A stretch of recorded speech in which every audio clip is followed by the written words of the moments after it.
नमस्कार।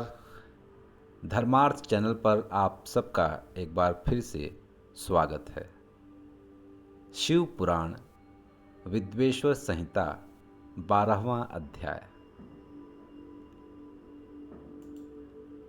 सूत जी कहते हैं कि हे विद्वान और बुद्धिमान महर्षियों, मैं मोक्ष देने वाले शिव क्षेत्रों का वर्णन करता हूँ। पर्वत, वन और काननों सहित इस पृथ्वी का विस्तार 50 करोड़ योजन है। भगवान शिव की इच्छा से पृथ्वी ने सभी को धारण किया है। भगवान शिव ने भूतल पर विभिन्न स्थानों पर वहाँ के प्राणियों को मोक्ष देने के लिए शिव क्षेत्र का निर्माण किया है। कुछ क्षेत्रों को देवताओं और ऋषियों ने अपना निवास स्थान बनाया है, इसलिए उसमें तीर्थत्व प्रकट हो गया है। बहुत से तीर्थ ऐसे हैं जो स्वयं प्रकट हुए हैं। तीर्थ क्षेत्र में जाने पर मनुष्य को सदा स्नान, दान और जाप करना चाहिए, अन्यथा मनुष्य रोग, गरीबी तथा मूर्खता आदि दोषों का भागी हो जाता है। जो मनुष्य अपने देश में मृत्यु को प्राप्त होता है, वह इस पुण्य के फल से दोबारा मनुष्य योनि प्राप्त करता है, परंतु पापी मनुष्य दुर्गति को ही प्राप्त करता है। हे ब्राह्मणों, पुण्य क्षेत्र में किया गया पाप कर्म अधिक दृढ़ हो जाता है, अतः पुण्य क्षेत्र में निवास करते समय पाप कर्म करने से बचना चाहिए। सिंधु और सतलुज नदी के तट पर बहुत से पुण्य क्षेत्र हैं। सरस्वती नदी परम पवित्र और 60 मुख वाली है, अर्थात उसकी 60 धाराएं हैं। वर्तमान समय में तो सरस्वती नदी विलुप्त हो गई हैं, परंतु वेदों में, पुराणों में इसकी महिमा का गान हुआ है। तो यहाँ पर शिव पुराण में लिखा हुआ है कि सरस्वती नदी परम पवित्र और 60 मुख वाली है, अर्थात उसकी 60 धाराएं हैं। इन धाराओं के तट पर निवास करने से परम पद की प्राप्ति होती है। हिमालय से निकली हुई पुण्य सलीला गंगा 100 मुख वाली नदी है। इसके तट पर काशी, प्रयाग आदि पुण्य क्षेत्र हैं। मकर राशि में सूर्य होने पर गंगा की तटभूमि अधिक प्रशस्त एवं पुण्यदायक हो जाती है। सोनभद्र नदी की 10 धाराएं हैं। बृहस्पति के मकर राशि में आने पर यह अत्यंत पवित्र तथा अभीष्ट फल देने वाली है।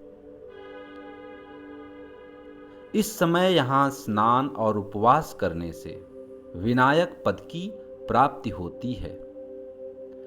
पुण्य सलीला महानदी नर्मदा के 24 मुख हैं। इसमें स्नान करके तट पर निवास करने से मनुष्य को वैष्णव पद की प्राप्ति होती है। तमसा के 12 तथा रेवा के 10 मुख हैं। परम पुण्यमयी गोदावरी के 21 मुख हैं। यह ब्रह्म हत्या तथा गोवध पाप का नाश करने वाली एवं रुद्रलोक देने वाली है। कृष्णवेणी नदी समस्त पापों का नाश करने वाली है। इसके 18 मुख हैं तथा यह विष्णु लोक प्रदान करने वाली है। तुंगभद्रा 10 मुखी है। यह ब्रह्मलोक देने वाली है। सुवर्ण मुखरी के 9 मुख हैं। ब्रह्मलोक से लौटे जीव इसी नदी के तट पर जन्म लेते हैं। सरस्वती नदी, पंपा सरोवर, कन्याकुमारी, अंतरीप तथा शुभकारक, श्वेत नदी सभी पुण्य क्षेत्र हैं। इनके तट पर निवास करने से इंद्रलोक की प्राप्ति होती है। महानदी कावेरी परम पुण्यमयी है। इसके 27 मुख हैं। यह संपूर्ण अभिष्ट वस्तुओं को देने वाली है। इसके तट पर ब्रह्मा, विष्णु ये पद मिलते हैं। कावेरी के जो तट शैव क्षेत्र के अंतर्गत आते हैं वे अभीष्ट फल तथा शिवलोक प्रदान करने वाले हैं। नैमिषारण्य तथा बद्रिकाश्रम में सूर्य और बृहस्पति के मेष राशि में आने पर स्नान और पूजन करने से ब्रह्मलोक की प्राप्ति होती है। सिंह और कर्क राशि में सूर्य की संक्रांति होने पर सिंधु नदी में किया स्नान तथा केदार तीर्थ के जल का पान एवं स्नान ज्ञानदायक माना जाता है। बृहस्पति के सिंह राशि में स्थित होने पर भाद्र मास में गोदावरी के जल में स्नान करने से शिवलोक की प्राप्ति होती है। ऐसा स्वयं भगवान शिव ने कहा था। सूर्य और बृहस्पति के कन्या राशि में स्थित होने पर यमुना और सोनभद्र में स्नान से धर्मराज और गणेश लोक में महान भोग की प्राप्ति होती है। ऐसी महर्षियों की मान्यता है। सूर्य और बृहस्पति के तुला राशि में होने पर कावेरी नदी में स्नान करने से भगवान विष्णु के वचन की महिमा से अभीष्ट फल की प्राप्ति होती है। मार्गशीर्ष में सूर्य और बृहस्पति के वृश्चिक राशि में आने पर नर्मदा नदी में स्नान करने से विष्णु पद की प्राप्ति होती है।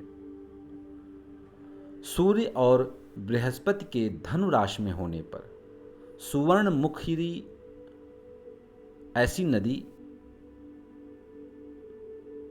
सुवर्णमुखी नदी में स्नान करने से शिवलोक की प्राप्ति होती है।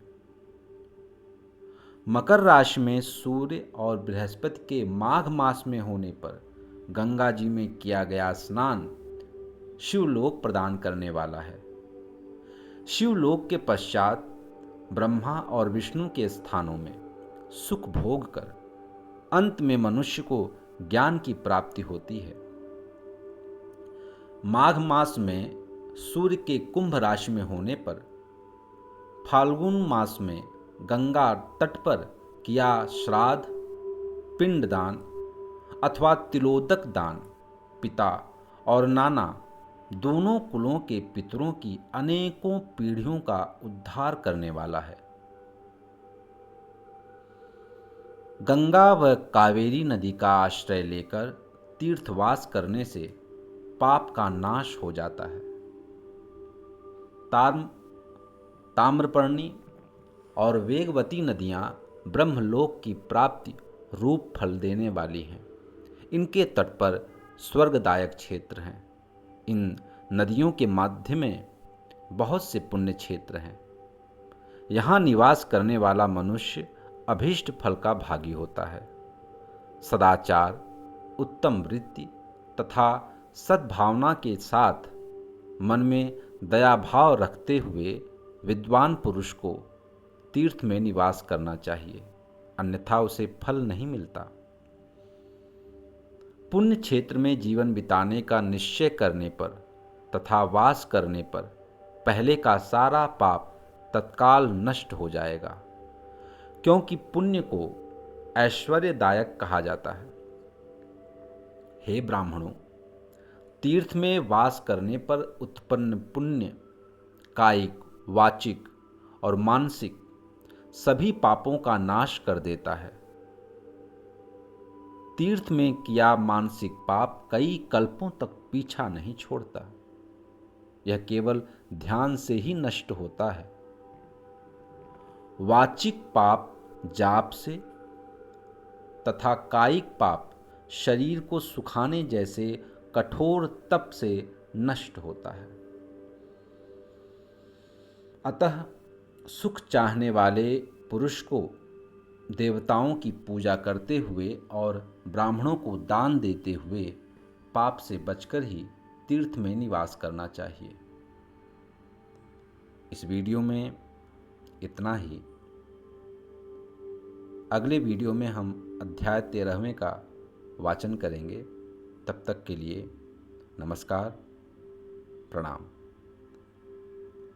आप सभी से अनुरोध है कि इस चैनल को लाइक कीजिए, शेयर कीजिए और सब्सक्राइब कीजिए। अगले वीडियो में फिर से आपसे भेंट होगी। तब तक के लिए नमस्कार।